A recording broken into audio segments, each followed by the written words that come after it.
Some new names and a new ranking of head coaching candidates on the day we are set to meet with Commanders General Manager Adam Peters. That and more coming up on today's episode of Locked On Commanders. Your daily podcast on the Washington Commanders. Part of the Locked On Podcast Network. Your team every day.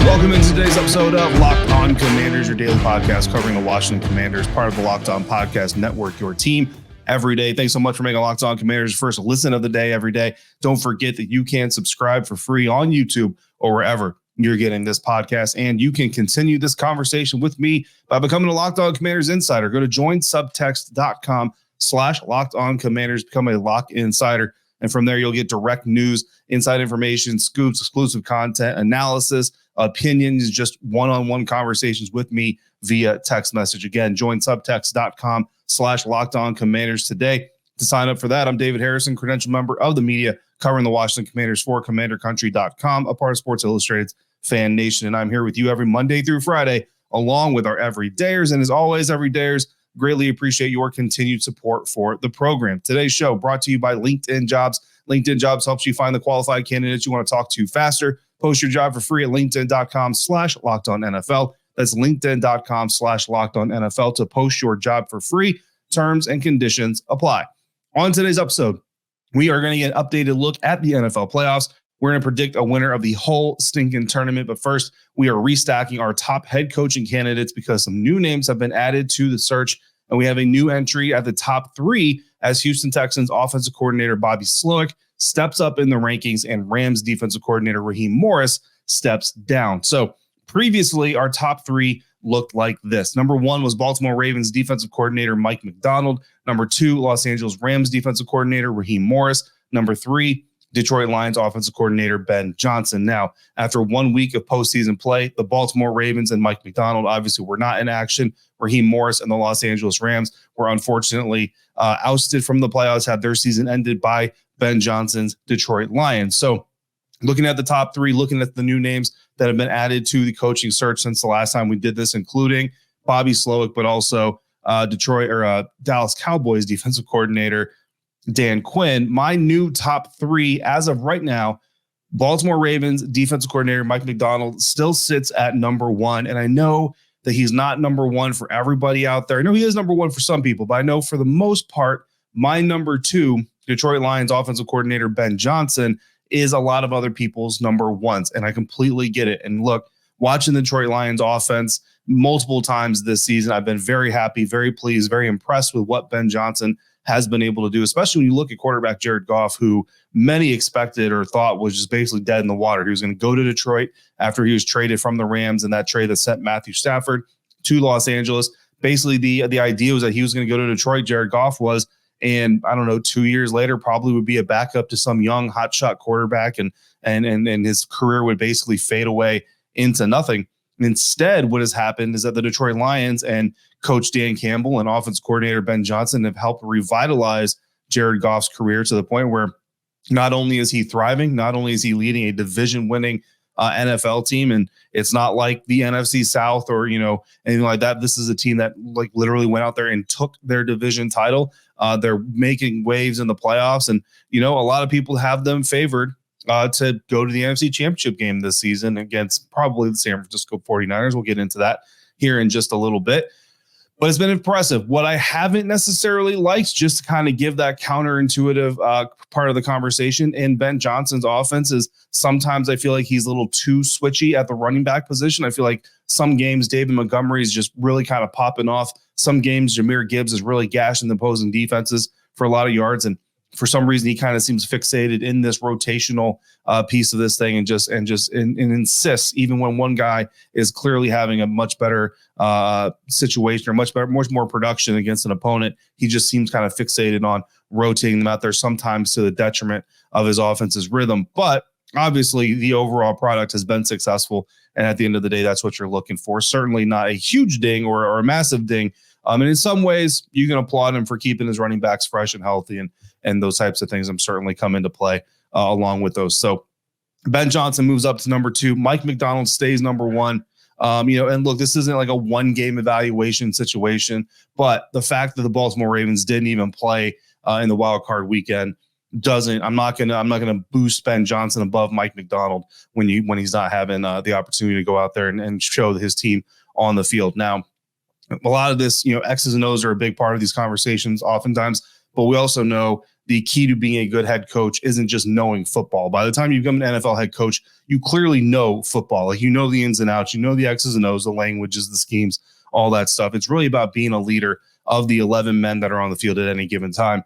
And for Ben Johnson, the best you can kind of look at is say, how prepared was his unit? How motivated was his unit? How hard does his unit fight back when they meet adversity? How disciplined are they?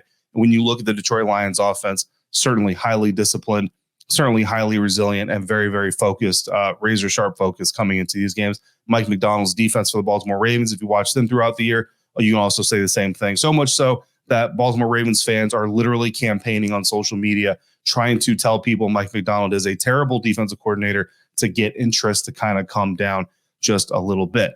Number 3 on our new top 3, Houston Texans offensive coordinator Bobby Slowik. And here's the thing about Bobby Slowik. He's a first-year offensive coordinator this year, previously worked with Texans head coach D'Amico Ryans in San Francisco with the 49ers. So obviously he has the Adam Peters connection there. And that's really the big thing here, because Bobby Slowik, as a coordinator, as a coach, has done amazing things with quarterback CJ Stroud, does amazing things in his first year as a coordinator with the Houston Texans offense. And this Houston Texans offense, I kind of go back to this from time to time, and I kind of keep an eye on them because I write about them once a week for my Sports Illustrated publisher group. My publisher owns a lot of the sites in the NFL, including the Houston Texans site. So I write about the Texans once a week for him. So I kind of have to keep an eye on them, just kind of know what's going on. So I know kind of what I'm talking about when I write about them. And this team last year, looking at them last year with Davis Mills as a quarterback, Lovie Smith staff, all that stuff, you could tell there were decent bones there, right? I've always kind of been high on Nico Collins as he came out of Michigan. The offensive line wasn't terrible. Certainly needed some improvement. Laramie Tunsil anchoring that group, needed a tight end. They went out and got him and Dalton Schultz. Running backs, I actually felt Dameon Pierce last year was going to be really good.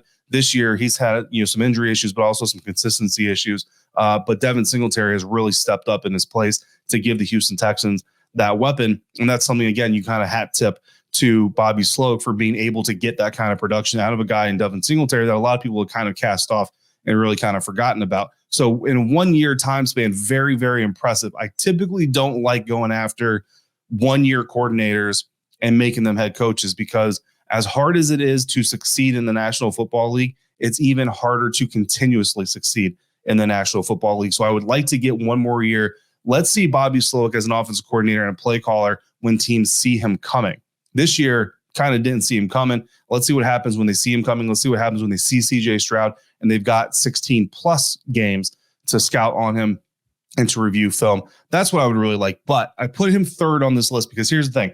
If he has a real shot of getting the head coaching job in Washington, it's because Adam Peters is going to vouch for who he is as a leader of men. And he knows Bobby Slowik for much more than 1 year. So if he's on board with it, I have no reason not to be on board with this. So Bobby Slowik enters our top 3, our new full rankings of all the coaches that we have confirmed or real information are being looked at by the Washington Commanders. Number 1, again, Mike Macdonald. Number 2, Ben Johnson. Number 3, Bobby Slowik. So 2 offensive coaches, 1 defensive coaches. To me, that doesn't really matter as much, but I know some people have that very high on their priority list. Number 4, Rams defensive coordinator Raheem Morris. Number 5, Commanders offensive coordinator Eric Bieniemy, who I do believe is going to get an interview with Adam Peters. I don't know when that's going to come. It hasn't been confirmed, but I just have enough of a feeling about that I'm willing to put him on the list right now. Number 6, Detroit Lions defensive coordinator Aaron Glenn. Number 7, Dallas Cowboys defensive coordinator Dan Quinn. Number 8, Baltimore Ravens assistant head coach, defensive line coach Anthony Weaver. Haven't yet heard anything actually concrete on Michigan coach Sean Harbaugh being a real firm candidate, so I'm not putting him on the list until we get some confirmation on that. And again, I'm assuming EB is going to get that internal interview. Now, Macdonald and Weaver are the only 2 that have conducted interviews, both of them virtual. From my understanding, Dan Quinn is scheduled to meet with the Washington Commanders on Thursday. I've actually seen conflicting reports on whether it's virtual or in person. I'm not 100% certain, but the bottom line is he's going to interview with the team on Thursday. Important to note, the teams that are still in the playoff hunt cannot do in-person interviews until after the divisional round. So don't sweat too much that Dan Quinn is the first, coach getting kind of a full-blown interview while these other coaches are still competing in the playoffs. So that is our coach rundown, our coach updated list, our updated rankings. But what is the impact of our top 3 candidates potentially on this Washington Commanders roster? That's coming up next on today's episode of Locked On Commanders, part of the Locked On Podcast Network, your team every day. Today's episode is brought to you by LinkedIn. At the start of every new year, every small business owner is asking themselves the same question. What's the one move I can make that'll take my business to the next level in 2024? Well, LinkedIn Jobs knows that your success all depends on the team you surround yourself with. And that is why LinkedIn Jobs has created the tools to help you find the right professionals for your team faster and for free. But LinkedIn isn't just another job board. LinkedIn has a vast network of more than 1 billion professionals, which makes it the best place for you to hire. Hiring is easy when you have that many qualified candidates. So easy, in fact, that 86% of small businesses get a qualified candidate within 24 hours. That is why small businesses rank LinkedIn Jobs number 1 in delivering quality hires versus leading competitors. LinkedIn also knows that small businesses are wearing so many hats that you may not have maximum time and resources to make your hire. So thankfully, with LinkedIn, the process is intuitive, it's quick, and it's easy. So post your job for free at linkedin.com/lockedonnfl. That's linkedin.com/lockedonnfl to post your job for free. Terms and conditions apply.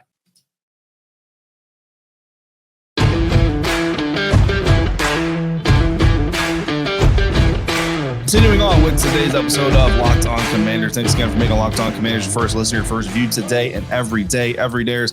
Come back tomorrow. We're going to go over Adam Peters' introductory press conference that I will be leaving to attend here shortly after I get this episode recorded and laid down for you. Locked On has also launched the first ever national sports 24/7 streaming channel on YouTube. Locked On Sports Today, here for you 24/7, covering the top sports stories of the day with the local experts of Locked On, plus our national shows covering every single league. Go to Locked On Sports Today on YouTube and subscribe to the first ever national sports 24/7 streaming channel. Now, we're going to take our 3 top coaching candidates. Again, Baltimore Ravens defensive coordinator Mike Macdonald, Detroit Lions offensive coordinator Ben Johnson, and Houston Texans offensive coordinator Bobby Slowik. And we're going to really kind of dive into what systems these guys are coming from. Now, every time a new coach is hired, and we talk to coaches every year about this whenever they get ready to play a coach who's newly hired to their team, what do they always say? They always say, well, we go back to where they came from. We watch that tape. We look for those tendencies and all that stuff. It's not a perfect carbon copy. You can't necessarily guarantee a defensive coordinator from one place is going to come to a new place, be the head coach, and run it the exact same way. But the traditional thought process, right, is dance with the devil that got you there. So if you've had success doing X, Y, Z, you're probably going to do that as a head coach as well. So let's look at some of the trends and tendencies and look at where maybe the Washington Commanders roster as we know it today could see or could need some facelifts, right, to make these things kind of work. And starting off with our number 1 candidate, Baltimore Ravens defense coordinator Mike Macdonald, compared to Washington. In Baltimore this season, the Baltimore Ravens primarily ran out of a 3-3-5 defensive personnel grouping. That's 3 down linemen, that's 3 linebackers, that's 5 defensive backs. They use that look 48% of the time. Washington Commanders, meanwhile, used a 4-2-5, so 4 down linemen, 2 linebackers, 5 defensive backs, 49% of the time. So that is a stark difference. So basically, you're talking about shifting from an even front defense, 4 down linemen, to an odd front defense, 3 down linemen. And typically, traditionally, for all you Madden heads, 3 down linemen typically means 4 linebackers. But in today's NFL, the slot defender is by and large considered a starter. So you got your 2 perimeter corners or 2 safeties, your slot defender, that's 5 defensive backs required to be on the field for the most part, leaving you 3 linebackers, 2 outside linebackers, and an off-ball linebacker typically in the middle of the field. Now, again, they don't always align, traditional boundaries and all those things. There will be shifts, there will be rotations and all these things. But traditionally, that's what you're going to get out of the Baltimore Ravens defense under Mike Macdonald. And that makes a guy like me very happy, which kind of explains to you why he's probably my number 1 candidate, because that's the exact kind of defense I like to see defenses running. It gives you a little bit more flexibility. It gives you more opportunity to confuse the quarterback and all those things. Baltimore Ravens also come out with a light box 57% of the time. Washington does so 56% of the time. So don't expect to see a whole lot of heavy stacked boxes if Mike Macdonald becomes the head coach compared to what you're used to seeing. What you might be seeing differently on the field, however, is the usage of 2 high shell coverage And it's amazing to me. And we talk about this every day. You'll remember throughout the season for a team that gave up so many explosive passes in the secondary, why you just constantly leave one single high safety out there, but you're not even bringing blitzes. Like that was, to me, that's the insanity, is that this team didn't blitz all that much. Yeah, you're still leaving single high safeties, and typically blitzing and single high safety coverage go hand in hand because you only have one dude back there to cover the deep portion of the entire sinking field. The Baltimore Ravens used two high shells 67% of the time. The Washington Commanders did it 59% of the time. Quite a big difference there in the usage there. Zone coverage in Baltimore is used 60% of the time. Washington used it 54% of the time. That's good because if you come in here, you got Benjamin St. Juste, who's much more of a zone corner. Kendall Fuller, if he returns, zone corner. Emmanuel Forbes, more of a zone type corner guy. Although the intelligence level is, has to certainly come up a little bit if he's going to be successful at all in that look. Middle of the field covered, or closed rather, for the Baltimore Ravens defense, 44% of the time. Closed for the Washington Commanders, 40% of the time. So fairly even there. 4-man rushes were used by the Baltimore Ravens 48 or 78% of the time, used by Washington 73% of the time. But again, you go back to that initial alignment. 4-man rushes with 3 down linemen means that fourth rusher could be coming from anywhere. 4 down linemen, 4-man rushes with 4 down linemen typically means it's coming from right up front. Makes it much easier for the offense to be able to counter. Current roster deficiencies, obviously, there's a linebacker deficiency here. With the Washington Commanders' current roster, even if Jamin Davis is improving, even if he gets better in his, what I expect to be the final year of his rookie deal after his 5th-year option is declined, you still need at least 2 other guys to come in and make this thing sing. And especially your stand-up rush linebackers, your outside linebackers. I actually think KJ Henry could be a really good stand-up rush linebacker if that's what they convert him to. Andre Jones Jr. potentially as well. And then DBs. We saw the secondary get burned a lot this season. So they're going to need to improve the DBs, but that really isn't as scheme dependent as it is just a fact of life right now for the Washington Commanders. Number 2, Detroit Lions offensive coordinator Ben Johnson, looking at the personal usage between the Lions and the Commanders this year. 11 personnel is the most popular formation, most popular personnel grouping in the NFL for a reason. The Detroit Lions use it 64% of the time, but Washington uses it 72% of the time. So even though it's the most popular for both teams, the usage of it certainly leans more one team than the other. 12 personnel was the second most used personnel grouping for the Detroit Lions this year. 24% of the time they were in that formation. The Commanders only use that 19% of the time. And I know every day, as you remember, we were pulling our hair out wondering why there's not more help on the offensive line, more tight ends, especially when the offensive line was struggling as much as they were. Something that's really interesting to me, Ben Johnson's Lions were only in shotgun 56% of the time this season. That's 30th in the National Football League. The Washington Commanders were in shotgun 81% of the time. And without getting too deep right now into the differences between shotgun and under center, shotgun really puts way more pressure on your wide receivers and more pressure on your offensive line because there's less of an impact on play action. Play action passes just aren't as impactful when you're doing it from shotgun. And your wide receivers have to get out because, again, defenders they don't have to bite as hard on those play actions, making your wide receivers responsible for getting open way more than if you're doing it under center. So that's kind of a rudimentary reason why it's different and also very interesting. They both use short drops relatively the same amount. Both had designed rollouts relatively the same amount. Detroit used zone runs 58% of the time. The Commanders used it 71% of the time. So quite a difference there. Detroit's gap runs were used 42% of the time. And the Washington Commanders 28% of the time. That difference in zone and gap run percentages from Detroit also kind of explains why they go David Montgomery to Jahmyr Gibbs. David Montgomery, more of a gap run type guy. Jahmyr Gibbs, better at the zone running.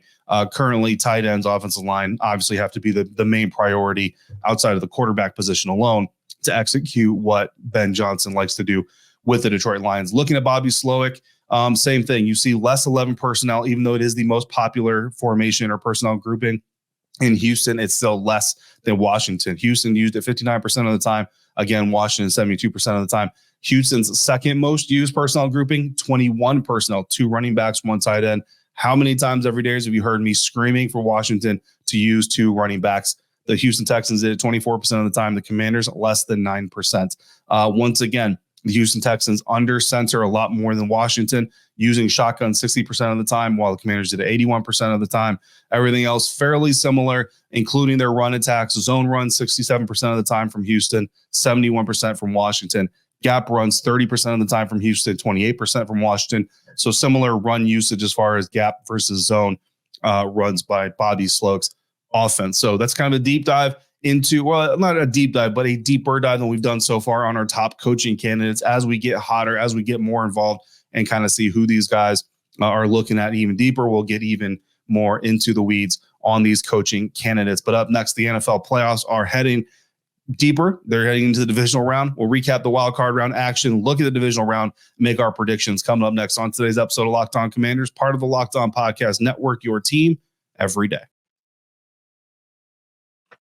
Today's episode is brought to you by FanDuel. The NFL regular season is wrapped up. The wild card round is in the books, but there's still time for you to get in and on the action and on the winning with FanDuel, America's #1 sportsbook. Right now, new customers, you get $150 in bonus bets guaranteed when you place any $5 bets. That's $150 in bonus bets, win or lose. So unlike the Tampa Bay Buccaneers and the Detroit Lions, you don't have to win to make some money in this situation. The Buccaneers are 6-point road underdogs against the Detroit Lions in the wild card round after beating the Philadelphia Eagles on Monday in the divisional round for the Buccaneers and Lions, after beating the Eagles in the wild card round. And the Buffalo Bills, also winners on Monday in the wild card round, are 2.5-point underdogs at home against Kansas City Chiefs in the divisional round. Make a bet on either of those games, win or lose. You win $150 as long as that is a $5 bet. The app is incredibly easy to use,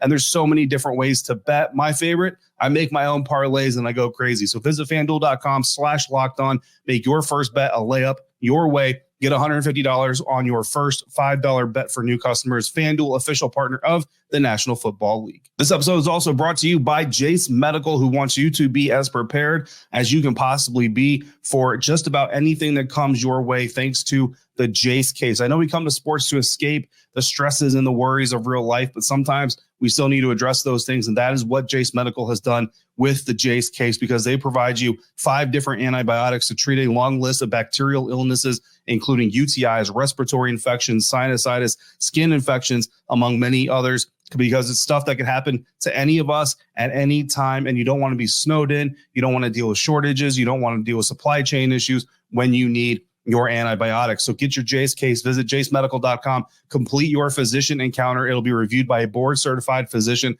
and your medications will be dispensed to you by a licensed pharmacy at a fraction of the regular cost. It's never been more important to be prepared than it is today. So go to jacemedical.com. Use the offer code LOCKEDON to get $20 off your order.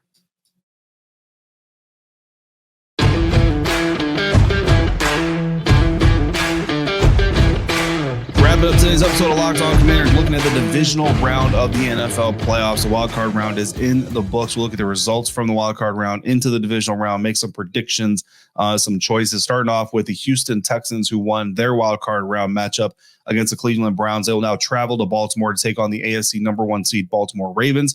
I may or may not be at that game, so waiting confirmation. Seats are limited, and a lot of people want them during the playoffs. So we'll see if I get my credentials or not. And that's up to the Baltimore Ravens. So may or may not be at M&T Bank for that game. But the Baltimore Ravens are favored by 8.5 points right now. I think that the Baltimore Ravens come out with this win, but if I'm betting spread, I'm actually going to take the Houston Texans to keep it closer than the 8.5 points in that matchup happening Saturday afternoon, 4:30 p.m. Eastern time.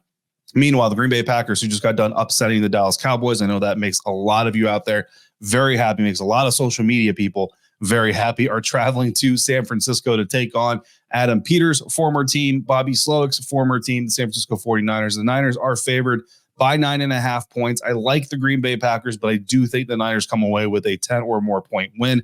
I'm saying they got too much on defense, too much on offense for the Green Bay Packers to keep up with right now, but certainly a team that is on the rise. That game happening Saturday night at 8:15 p.m. Eastern time. Then we move into Sunday. The Tampa Bay Buccaneers defeated the Philadelphia Eagles at home in the wild card round. They're headed to Detroit to take on the Detroit Lions. Ben Johnson and the Detroit Lions, I also may be on hand for that game. So 1 or 2 or no playoff games for me this weekend, just depending on seat availability and credentialing processes. So, could be a lot of travel, could be not so much travel. We'll see what happens this weekend. I'll keep you all up to date as we go through it. But the Detroit Lions are favored by 6 points. I'm actually going to take the Detroit Lions to win this game, but I do think the Buccaneers keep it close. I think it's probably a field goal or so game. That 6-point line is a very good line. That's a very smart line, but I am going to take the Buccaneers +6 while I have that.